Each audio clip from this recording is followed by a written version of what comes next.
جنگ کا طبل بج چکا تھا۔ مسلمانوں اور کفار کی فوج آمنے سامنے تھی۔ کفار کی طرف سے ایک شاہ سوار اور دلیر آدمی نے اپنے گھوڑے کی پشت پر چھلانگ لگائی، اپنی تلوار کو لہراتے ہوئے غرور اور تکبر سے بولا، کوئی ہے مرد میدان جو میرے مقابلے میں آئے؟ کسی صحابی نے اس کی للکار کا جواب نہ دیا، کیونکہ سب جانتے تھے کہ وہ عمرو بن عبد ہے، جو عرب کا مشہور لڑاکا ہے، جو اکیلا ہی بہت سو پر بھاری ہے، جو اپنی تلوار کے ایک وار سے ہی دسیوں کا کام تمام کر دیتا ہے، تو اس کے مقابلے میں آنے کی جرات کون کرے گا؟ مسلمانوں کی فوج میں خاموشی چھا گئی۔ اتنے میں ایک نوجوان اٹھا جو افغان شباب پر تھا، رگ و پے میں ایمان اتر چکا تھا، دل اللہ کے نبی صلی اللہ علیہ وسلم کی محبت سے لبریز تھا۔ اس نوجوان نے عمرو بن عبد کی للکار کا جواب دیا اور نبی کریم صلی اللہ علیہ وسلم سے مقابلے پر جانے کی اجازت طلب کی۔ آپ صلی اللہ علیہ وسلم نے فرمایا، بیٹھ جاؤ، جانتے نہیں ہو وہ عمرو بن عبد ہے۔ وہ نوجوان خاموشی سے بیٹھ گیا۔ عمر نے پھر للکارا، کوئی ہے مرد میدان جو میرے مقابلے میں آئے؟ کہاں ہے تمہاری جنت جس کے بارے میں تمہارا گمان ہے کہ جو قتل ہو وہ جنت میں جاتا ہے؟ تو کیا وہ جنت کسی کو نہیں چاہیے؟ سب صحابہ خاموشی سے بیٹھے رہے، لیکن وہی نوجوان پھر اٹھا اور اس کی للکار کا جواب دیا۔ نبی کریم صلی اللہ علیہ وسلم سے اجازت طلب کی، لیکن آپ صلی اللہ علیہ وسلم نے پھر عذرائے شفقت فرمایا، بیٹھ جاؤ، تم جانتے نہیں ہو کہ وہ عمرو ہے۔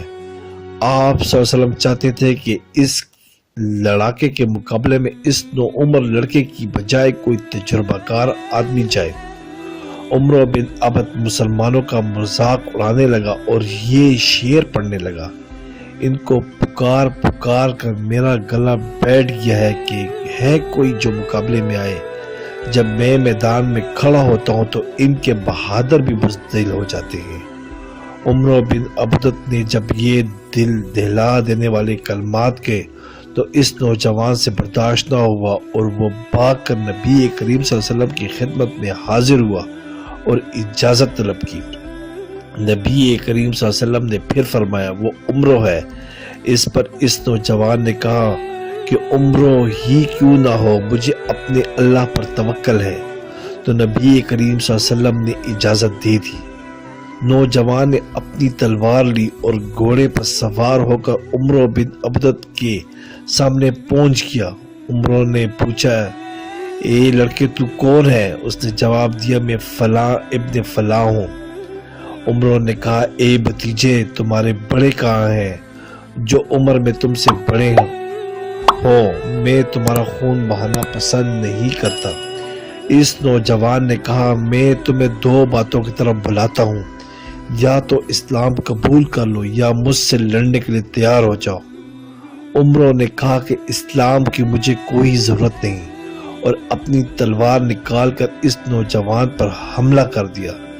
تلوار ایک شعلے کی طرح اس نوجوان کی طرف آئی۔ اس نوجوان نے فوراً اپنی ڈھال پر وار روکا، لیکن وار میں اس قدر قوت تھی کہ وہ ڈھال کو توڑتی ہوئی اس میں پھنس گئی اور ڈھال سر پر لگنے سے نوجوان کا سر زخمی ہو گیا۔ اب اس نوجوان نے وار کیا اور اس قدر طاقت سے کیا کہ تلوار اس کی ذرا کاٹتی ہوئی اس کے کندھے پر لگی اور عمرو وار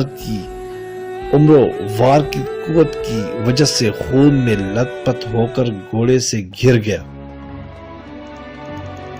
ہر طرف سے اللہ اکبر کی آوازیں بلند ہوئی اور سب نے کہا، بے شک تم ہی جوان مرد ہو۔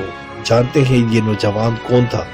دنیا اس نوجوان کو شیر خدا علی ابن ابی طالب رضی اللہ تعالی عنہ کے نام سے جانتی ہے، جو واقعی خدا کے شیر تھے۔ سبسکرائب کریں، لائک کریں اور بیل آئیکن پہ کلک کریں تاکہ آپ کو اس طرح ہی پیاری اچھی اسلامی ویڈیو ملتی رہے۔